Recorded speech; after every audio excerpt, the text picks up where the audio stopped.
Yahweh.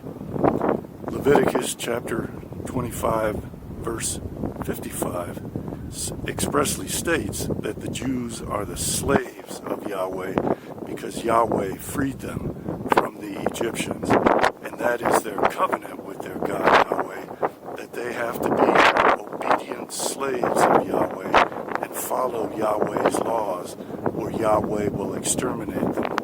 If they do follow Yahweh's laws, then Yahweh will supposedly help them to exterminate the Gentiles.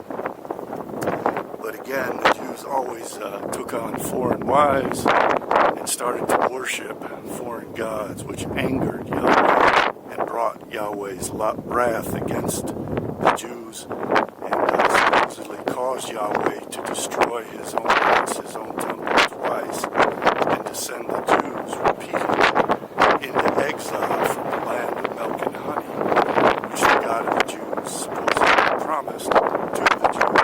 It was very important to note that the Jews were the indigenous people of Palestine.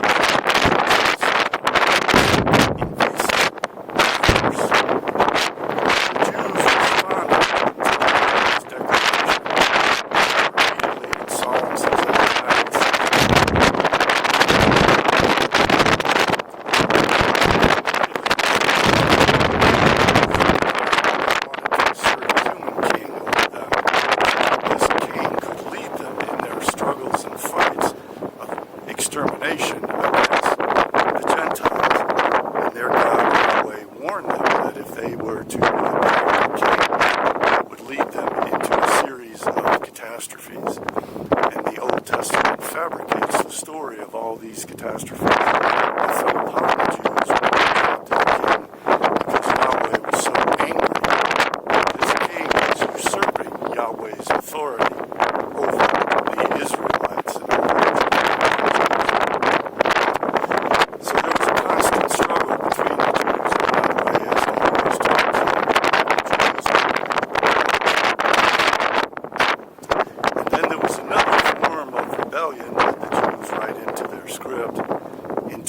Of rebelling against not only God but against kings and against everyone.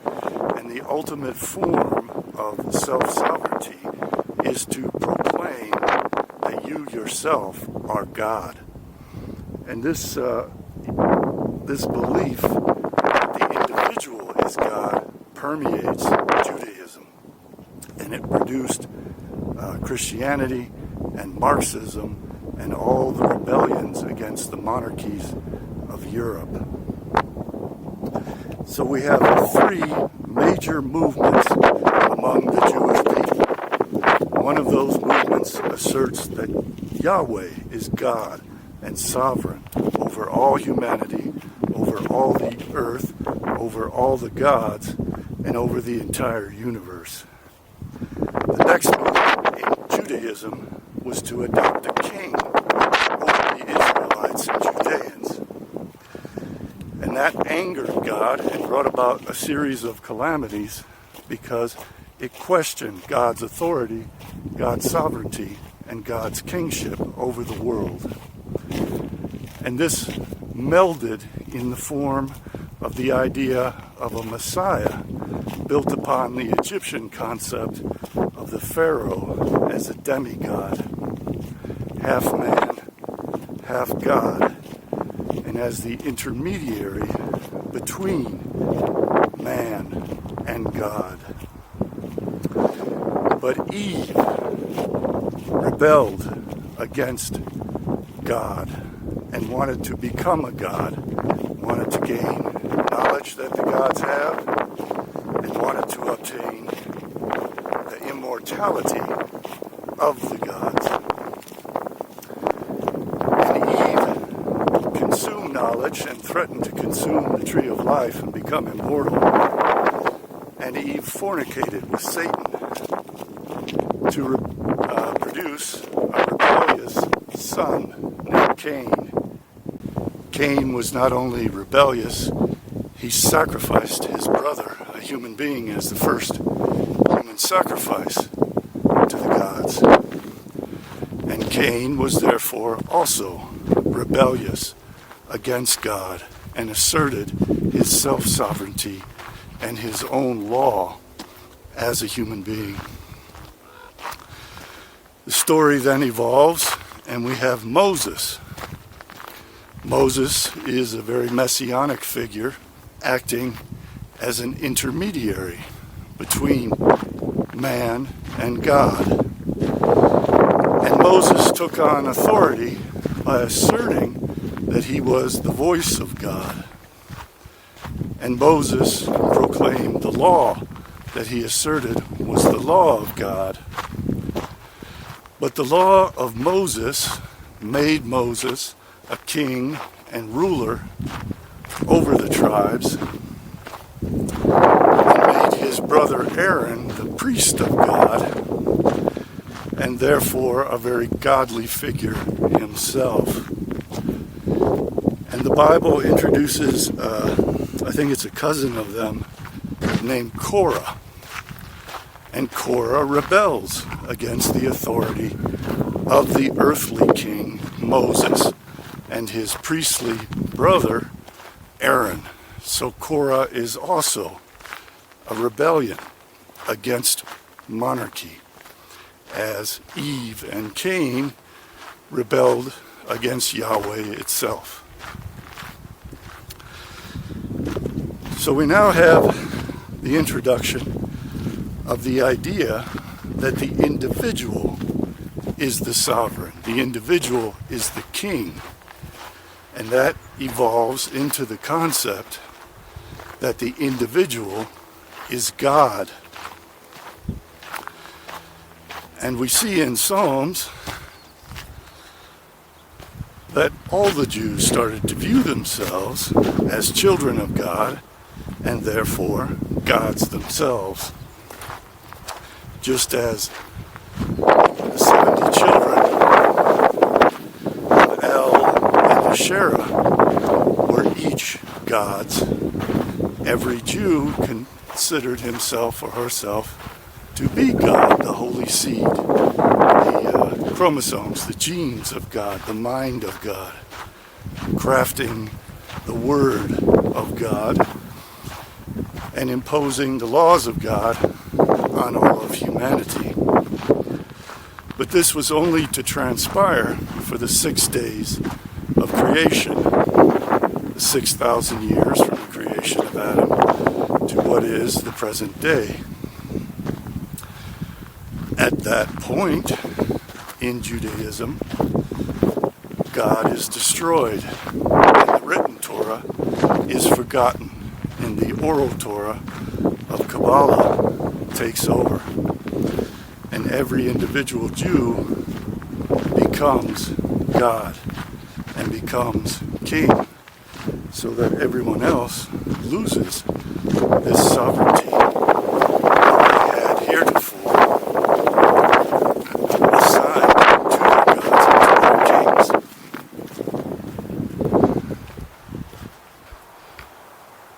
So this unbroken thread in the conception of gods and kings originated as the concept of a creator God who created a garden of paradise and then exiled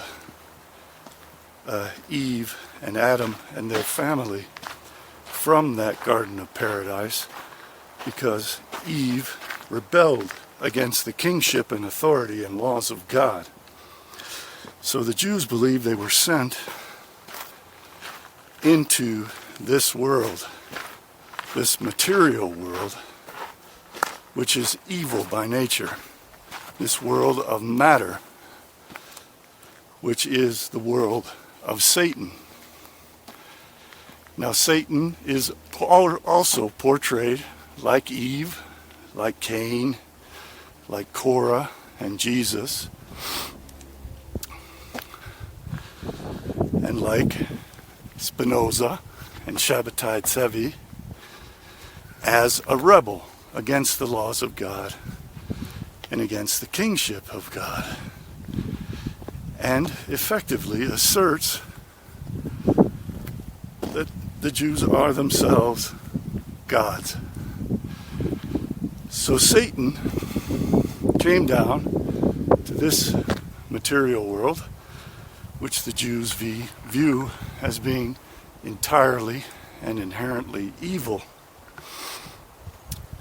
and wanted a kingdom of his own to rival that of God, and wanted a people of his own to rival the angels. The Jews have a couple of figures they view also as intermediaries between man and God, named Elijah the prophet and Enoch. And these intermediaries supposedly transformed into angelic beings, the angels Sandalphon and Metatron. So we have all of this mimicry of God and God's kingship by rebellious figures, by Satan, by Eve, by Cain, by Korah. All of these people said that they don't want to be the slaves of Yahweh, and the entire Jewish people often said they no longer wanted to be Yahweh's slave just because Yahweh supposedly rescued them from the slavery of the Egyptians. And in the story of the Bible, Yahweh's slavery is worse than the slavery that was imposed upon them by Pharaoh, because at least under Pharaoh they had food and water, and Yahweh brought them into the desert where they went without food and water and almost perished. So they had to suck up to God and bow to God in order to gain food and water and the favors of God. So God declared that this beautiful world is not paradise. It's an evil curse that was put on Adam and Eve because they disobeyed this wicked king who commands absolute obedience to its ridiculous laws, its stupid laws.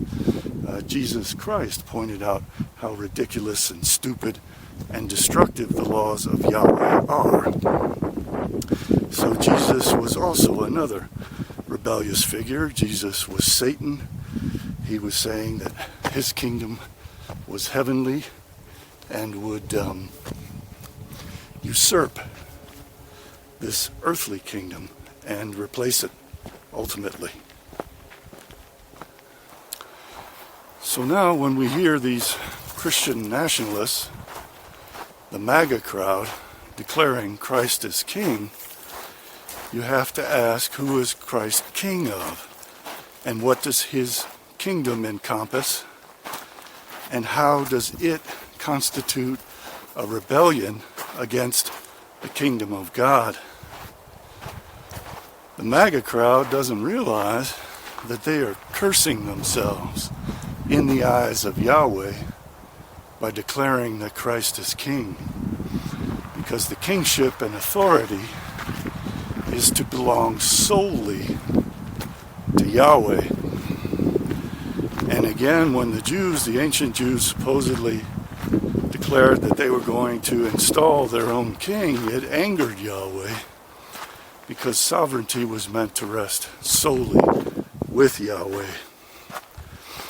So the Christians became the rebel Jews who were to infiltrate the Roman Empire, rot it out, and destroy it from within, which they did very successfully.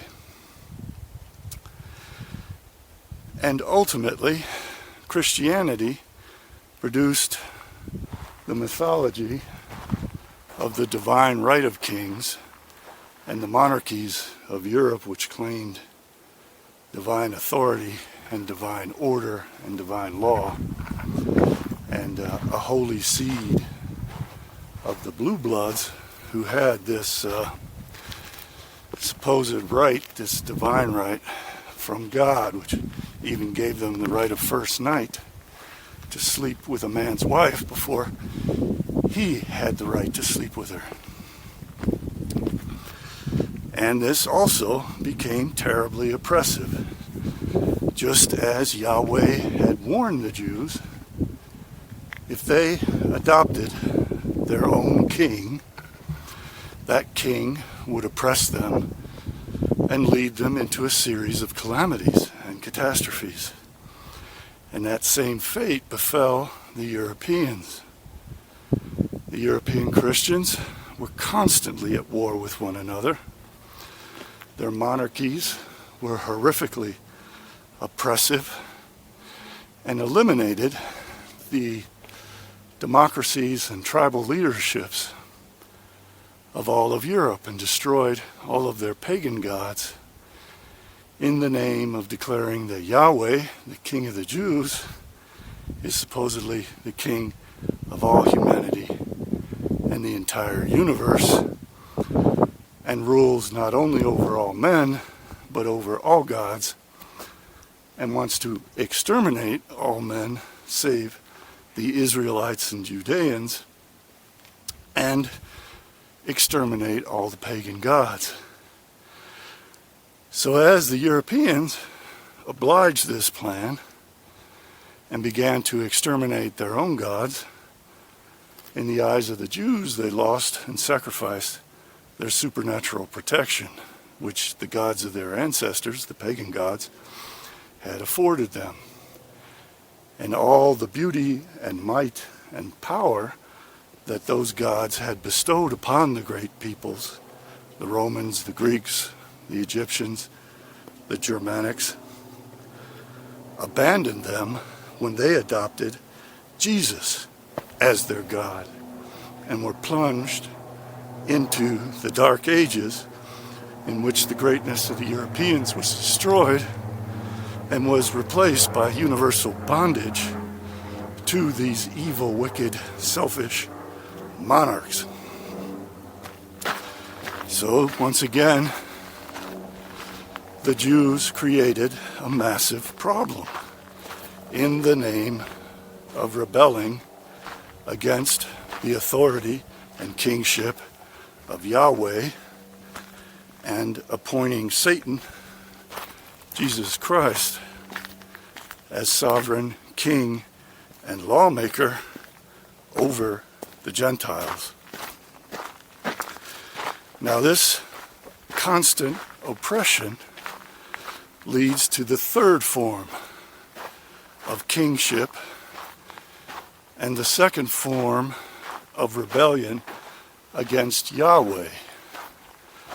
And this becomes not only rebellion against Yahweh and his kingship and his divinity and his status as God over everything, and it also rebels against all forms of monarchy. And it asserts in the place of all forms of monarchy that the individual is God. And many Christians took on this view in England during the English Revolution. And these groups evolved from the Brethren of the Free Spirit to the Levelers, to the Diggers, and to the Ranters. And the Ranters asserted that they themselves were individually the kings, were individually God. And that Yahweh's laws had been fulfilled. And there was no longer any need to obey the laws or the kingship of God or the laws and the authority of the church and the priesthood, and that instead every individual is God, is self-sovereign, and is king over him or herself. And this idea appealed very strongly to the Jews because of their tradition of Satan as the rebel king, of Eve as self-sovereign rebel against Yahweh, of Cain as the murderous self-sovereign rebel against the Elohim, the gods, of Korah as rebelling against the self-proclaimed authority of the usurper Moses, and his priestly brother Aaron, who subjected the Israelites to slavery, just as Yahweh subjected the Israelites to slavery when he supposedly freed them from Pharaoh and the Egyptians. So the Israelites were continually subjected to slavery and were continuously rebelling against it. They were also subjected to an invasion and conquest by the Romans. And as Josephus dubiously tells it, a Jewish figure emerged. A messianic, in a sense, Jewish figure, but anti-messianic, also, in a sense, named Judas of Galilee. And Judas of Galilee stated that the Romans had no authority over the Jews and could not assert the emperor as their god king, because all authority, all law, and the kingship belongs only to Yahweh, and therefore no Jew, Jews being the people of Yahweh, the chosen people, has to submit to Roman authority or the Roman king, the god emperor, Caesar, because it is only God who is sovereign. And Josephus ascribes to this figure, Judas of Galilee, the founder of the Zealots, the terrible calamities that befell the Jews when they rebelled against the emperor and against Rome. So he portrays Judas of Galilee as a disastrous figure, just as the kings, the ancient kings of the Israelites and Judeans, were catastrophic figures who brought calamity upon the Jewish people. And the Jews' king god, Yahweh, also repeatedly and consistently brought terrible calamities against the Jews and against the Israelites who hated Yahweh and only pretended to love and obey Yahweh so that Yahweh would not exterminate them, and also so that Yahweh would help them to completely destroy the Gentiles, because Yahweh said, if you do follow my commandments and you do obey me and you do worship and love me, then I will exterminate the Gentiles. But if you don't, I will do to you what I had pledged to do to the Gentiles. So when these brethren of the free spirit, the levelers, the diggers, and the ranters in England during the English Revolution and shortly thereafter proclaimed that they were themselves God and proclaimed the antinomian doctrines that the laws of God had been fulfilled and therefore were no longer valid and were instead void, just as Jesus Christ himself had proclaimed. Jews found this tremendously appealing on many levels. In one way, it fulfilled their messianic plans to destroy all the kings and the queens of the Gentiles and replace all Gentile monarchy, first with anarchy in the name of democracy, and then with a messianic king of the Jews.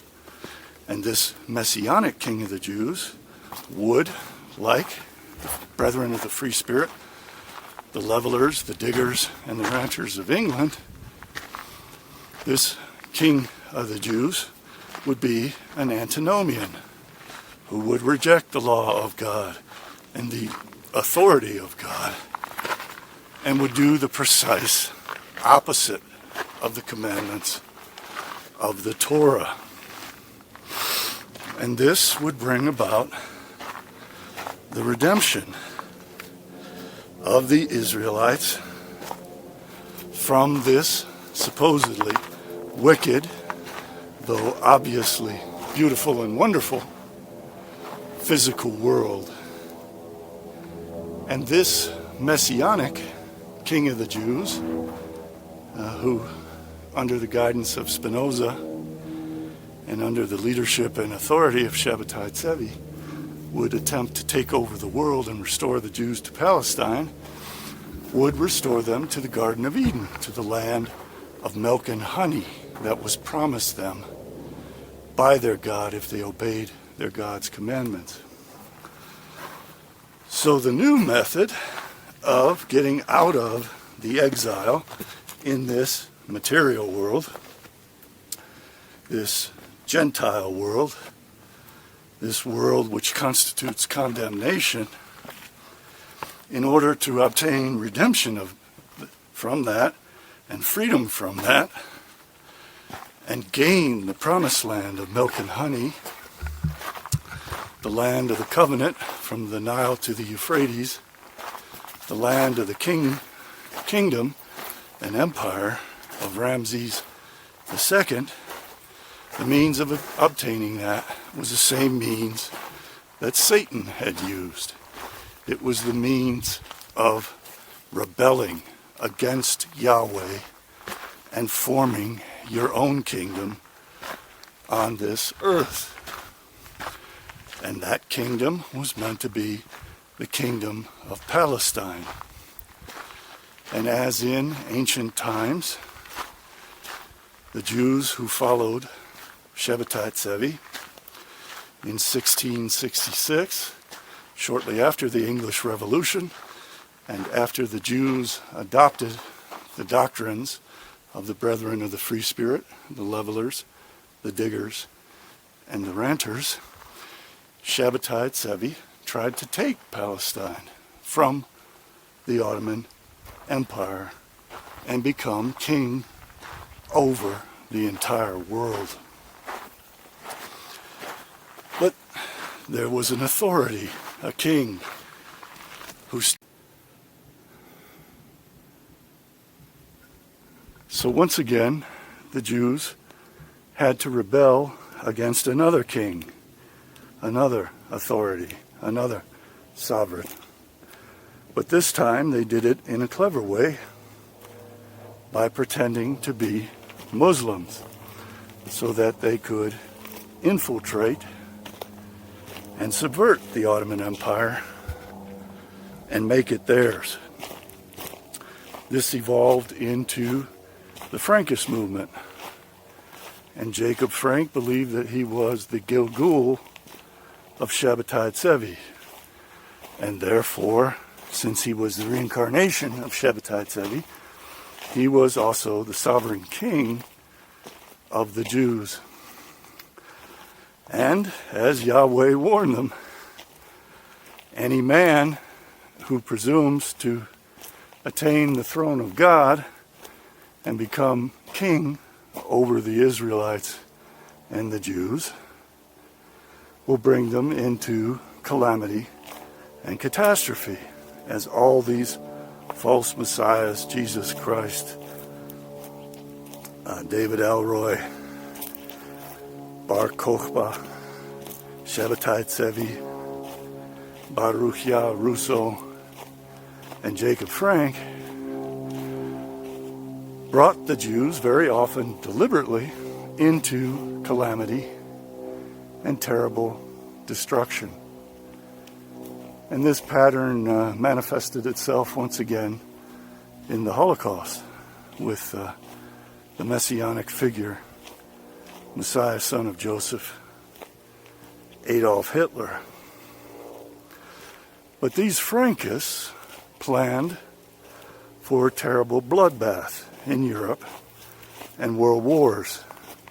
And Jacob Frank, in his red letters, described these coming bloody revolutions and the World War, which ultimately produced a new messianic figure, Karl Marx. who proposed that communism would free humanity from the tyranny and the oppression of the monarchs. And as Jesus said, the least among you shall be first, Marx said that we need a dictatorship of the proletariat. We need the little people en masse, the stupid people, the untalented people, the people who are not capable, the people who bring humanity down and drag it into hell by the force of their mass. That this mass of people, this proletariat, this working class, should become king. And not only should it become king, it should exterminate the entire bourgeoisie and bring about the extinction of all forms of Gentile leadership and bring down the Gentiles and the oppression of their monarchs.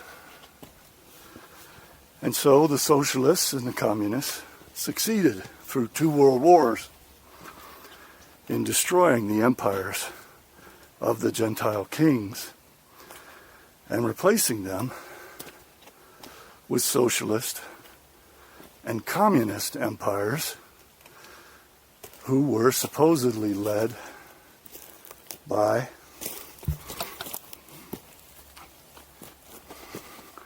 the proletariat, the masses, who had become self-sovereign and who governed the world and who wrote their own laws and who beheaded and killed off the king, as happened in the English Revolution.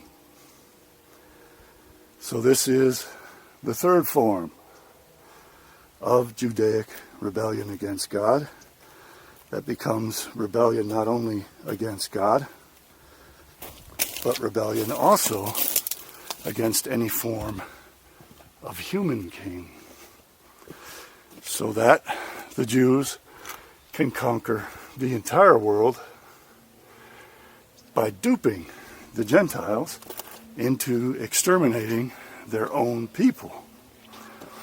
Shimon bar Yochai, the famous sage of the Talmud, said that the best of the Gentiles deserves to be killed. The Old Testament says that the wise men out of Mount Esau, out of Mount Seir, of the Edomites, must be exterminated.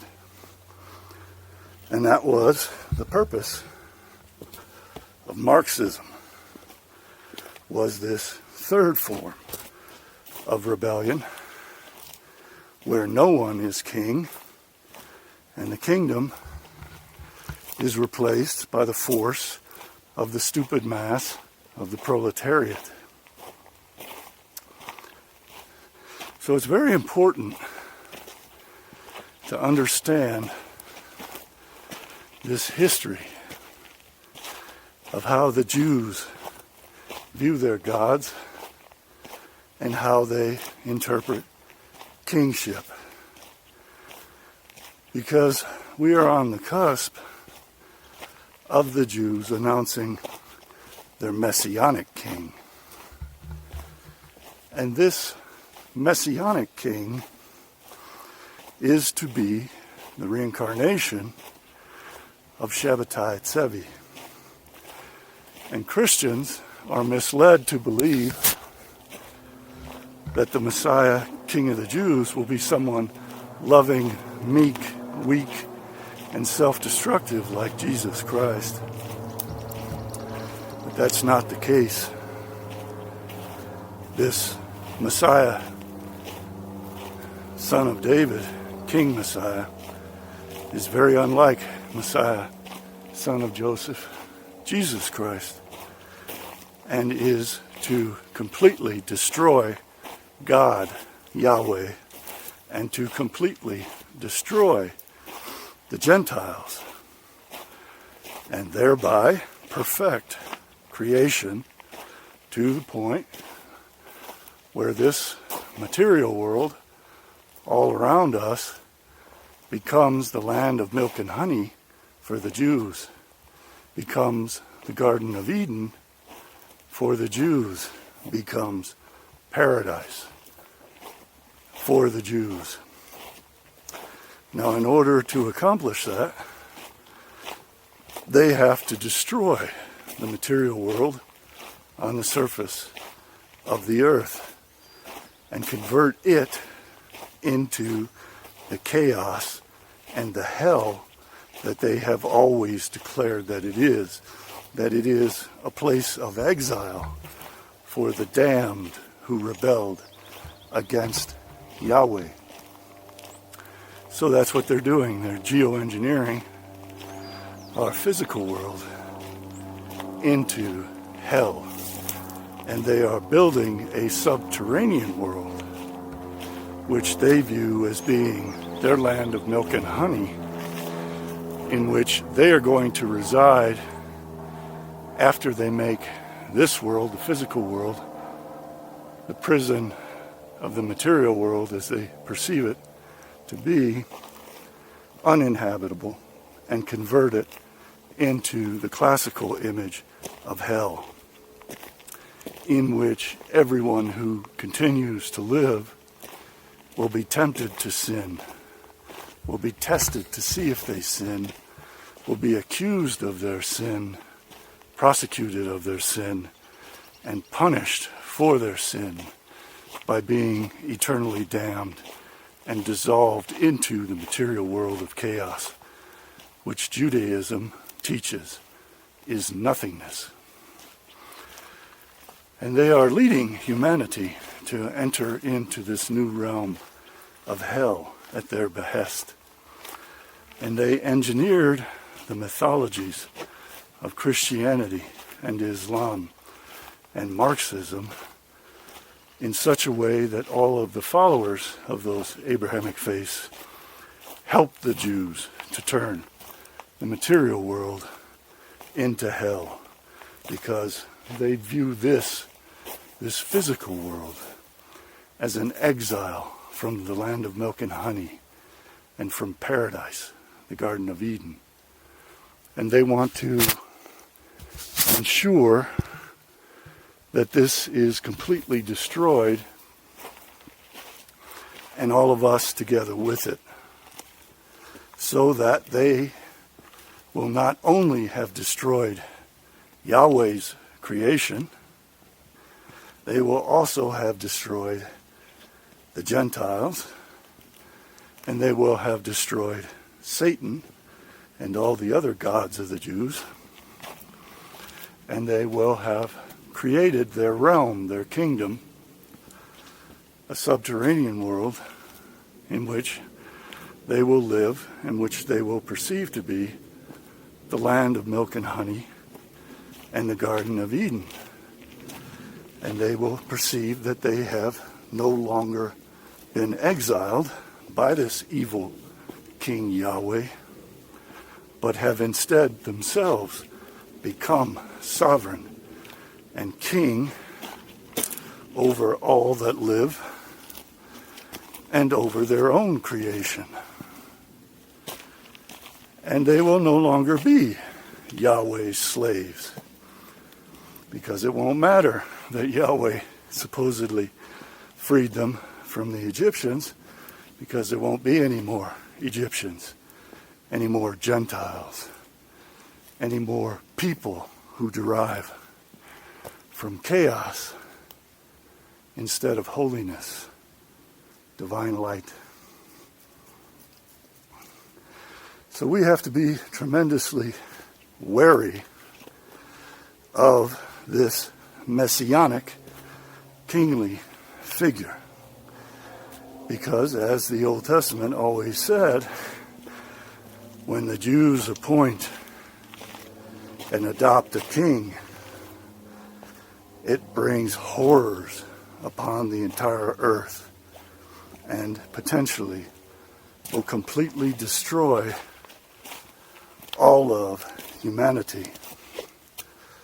So the Jews are pursuing this self-fulfilling prophecy of utter destruction and absolute catastrophe for all of humanity. And they are, quite bizarrely actually, really strangely, they are seeking to enslave themselves once again, this time not to Yahweh, this time not to Moses and his absurd laws and the priesthood of Aaron and its bizarre rituals, but instead to the new King Messiah, son of David, who will be like David and will be for them God over everything and king over all. And that's where they are leading us, misleading us, so that they can destroy us. And they are delighted in the idea that they will all be slaves of this king, just as they were delighted to be slaves of King Shabbatai Tzvi and King Jacob Frank, who deliberately brought calamity upon the Jewish people and the rest of humanity. Again, Jacob Frank planned out and expressed what was to become the Bolshevik revolutions, the extermination of the Armenians, the Holodomor, and extermination and genocide of Eastern Europeans, and the world wars, the terrible, terrible bloodbaths that he wrote about. And he perceived himself very much to be the king of the Jews, and his cousin, Moses Dobrushka, initiated through the first Jewish Masonic lodge in Frankfurt, Germany, that inspired the Golden Dawn of England, the Shabbatai cult, instigated the French Revolution and provided funds to it, provided it with its goals, its objectives, and its means. So in the name of liberty, equality, and freedom, they seek to enslave everyone on earth under the Jewish king. And they have succeeded in usurping all of the Gentile kingdoms and monarchical authority. All those monarchs who remain are crypto-Jews and are serving the Jewish agenda and are setting up their own people, their subjects, to become not only slaves of this Jewish sovereign, but to ultimately be completely exterminated in the name of rectifying the world and creating the Garden of Eden, the paradise of the land of milk and honey, and the elimination of this supposed prison of the material world in which the Jews have been exiled to suffer through the torments of existing together with the Gentiles in the realm of primordial chaos in the kingdom of Satan. So Christians and Muslims, I think Muslims are already aware, but Christians should be aware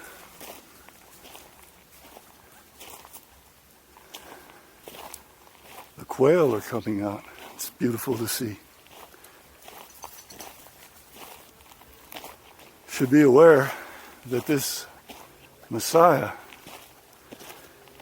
is not out to save them, is not out to rescue the world, and is not out to make God sovereign over the earth and the universe. Instead, this Messiah, son of David, king of the Jews, is hell-bent on exterminating all of the Gentiles and exterminating Yahweh, the God of Israel, the God of Abraham, the God of Isaac. Because that God, in their eyes, is a royal bastard who, as it states in Leviticus chapter 25, verse 55, has declared that the Israelites and Jews are his slaves because he was so good to them as to rescue them from the slavery of Pharaoh and the Egyptians, only to replace it with a far worse and more severe slavery to the cacodemon Yahweh. So the Jews have flip-flopped back and forth from freeing themselves from their king, the God Yahweh, only to enslave themselves to their own kings who bring calamities upon them, to ultimately saying that they don't want there to be any kings, that they want to be individually self-sovereign and themselves be gods, which requires the destruction of all monarchy, the destruction of all Gentiles, the destruction of Yahweh's creation on the surface of the earth, and its replacement by immortal androgynous Jews, 600,000 of them. And that's what they're trying to bring about. But very strangely, they once again seek to enslave themselves to a Jewish king. Because, as they always predicted, it is only that Jewish king who can ultimately rectify this world by destroying it and every Gentile in it. And they believe that this Jewish king contains the DNA of God, the original 600,000 souls of the Jews that were found in Adam before he was catastrophically subdivided into his male aspect, Adam, and his female aspect, Eve.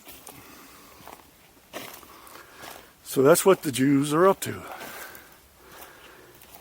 They want to eliminate the kingship, the throne, the authority, and the creation of their God Yahweh. They want to eliminate all the Gentiles, first by eliminating and replacing their monarchy, their kings, their government, their sovereignty, their self-rule, their laws, their nations, and everything that gives them goodness, truth, and beauty and might, the power of their pagan gods, the power and greatness of their philosophies and religions, which have all been stolen by the Jews, while the Gentiles have been duped into worshiping Satan in the form of Jesus Christ, and the God who has no intermediary with man, Allah, in Islam, so that the Muslims are trapped beneath the astral plane and have no means to communicate to the gods in the divine realm. And they have succeeded in that. And now comes the next phase of total enslavement and subjugation to the Jewish king, which has been going on behind the scenes for 2,000 years in the name of Jesus Christ, in the name of the court Jews, the bankers, the usurers, the Jewish press, Christianity, Islam, Marxism, etc., to the open authority of the King of the Jews, Messiah, son of David, King Messiah. So we don't really know how this king will exercise his authority over these 600,000 immortal androgynous beings who are to be derived from his individual DNA. But it shouldn't really matter to us. All that matters to us is the fact that he's going to kill us all. And that is the ultimate aim of the king.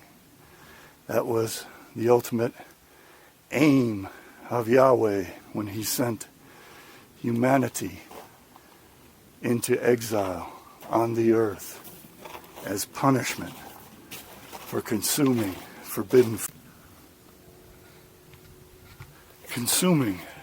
fruit, which would convert humanity into gods, immortal and androgynous, self-sovereigns, kings.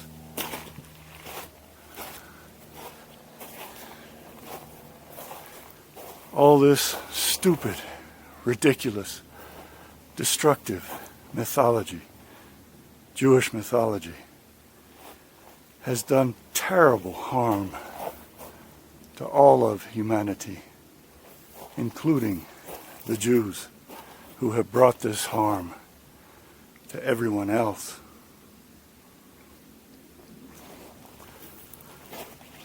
In order to escape this destiny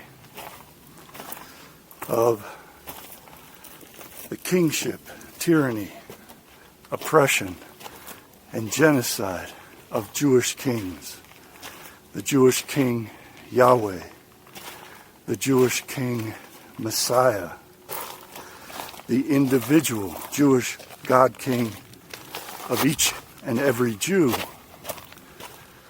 we need a nation of our own, which excludes all of these beings, real and imagined, whose primary aim is to exterminate us.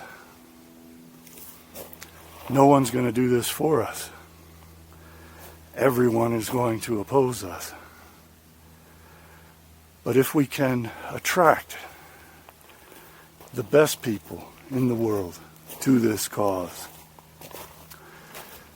it will take those people away from assisting and helping in our destruction, and instead recruit them and tap them to enable us to survive and preserve ourselves against this attack on humanity, which commenced at least 2,500 years ago and is slated to be completed in the very near future.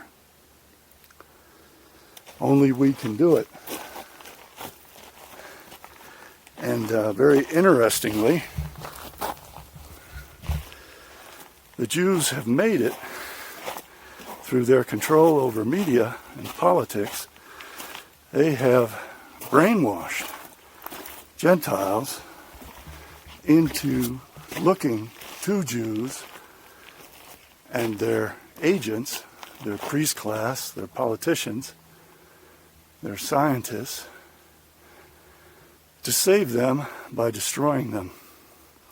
Jews have taught Gentiles to perceive themselves as if they are inherently evil and responsible for the rebellion against God of Adam and Eve, and that the only way they can be cleansed of this sin is through death and escape from this exile from the Garden of Eden in the material world.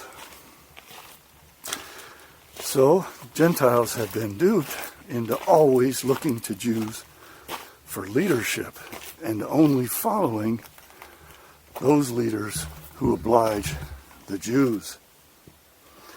So it's very difficult for people to follow anyone who's not Jewish or who does not represent Jewish interests, because they have been schooled from birth to only listen to and subject themselves to the Jews and the agents of the Jews. This was especially true in Christianity, Islam, and Marxism, because it was the Jews who engineered those Abrahamic faiths. So that's another obstacle that we have to overcome. But that also can be turned into a benefit, because all those people are out to destroy everything, destroy the creation of Yahweh, the material world, and destroy all the Gentiles. They are being very successful in usurping, corrupting, and eliminating tradition and culture and morality, civility, humanity. And they have duped the Gentiles, whom they lord over as king and as gods, into destroying themselves. So since they have pitted the masses, the proletariat, the communist king of the worst among the Gentiles, to rule over everyone else, those people are our enemies. But they are themselves causing those enemies to destroy themselves. So in effect, if we form our own army of the very best people in the world, the most intelligent, capable, successful, skilled, talented, knowledgeable people,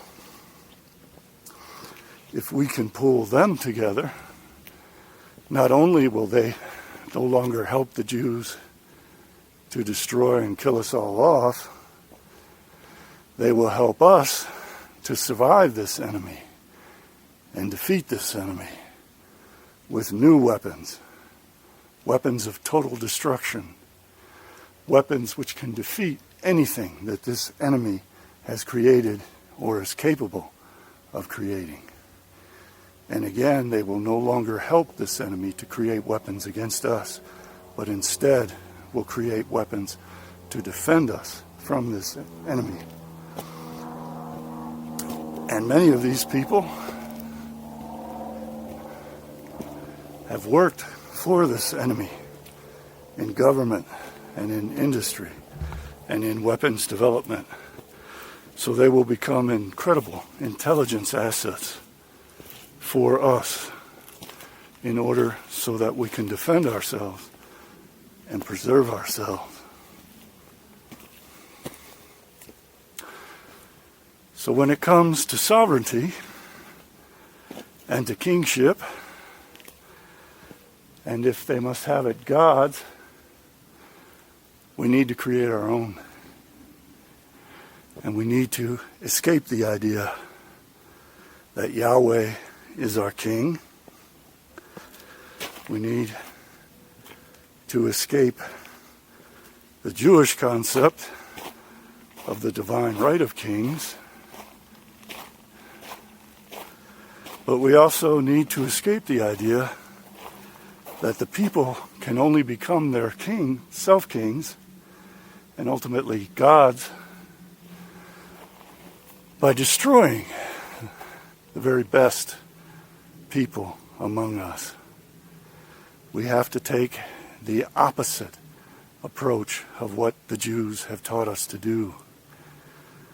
We need to welcome the very best Gentiles to lead us and to create a new society of our making, not of the making of Yahweh, not of the making of Moses, not of the making of Adam and Eve, or Korah, or David, or Solomon, or Jesus, or Spinoza, or Shabbatai Tzvi, but instead of our own making, one that fits with our own genetic nature, which has evolved over hundreds of thousands of years to enable us to survive.